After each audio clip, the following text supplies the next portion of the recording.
வனத்துறை இல்லை அப்படின்னா தீயணைப்புத்துறைக்கு தகவல் கொடுத்தா, பாம்பு பிடி வீரர்களுக்கு தகவல் கொடுத்தா அவங்க இந்த மாதிரி பாம்புகளை காப்பாற்றி கொண்டு போய் ஆளே இல்லாத பக்கமாக, மனித நடமாட்டங்கள் அதிகமாக இல்லாத ஒரு பக்கமாக கொண்டே விட்டுருவாங்க.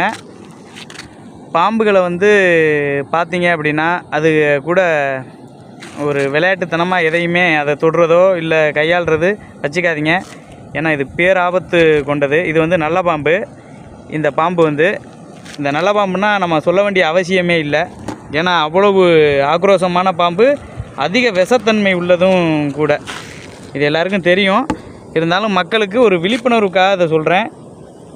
முடிஞ்ச அளவுக்கு இந்த மாதிரி பாம்புகள் இதுகளை காப்பாற்றி கொண்டு போய் விடுறதுக்கு ட்ரை பண்ணுவோம்.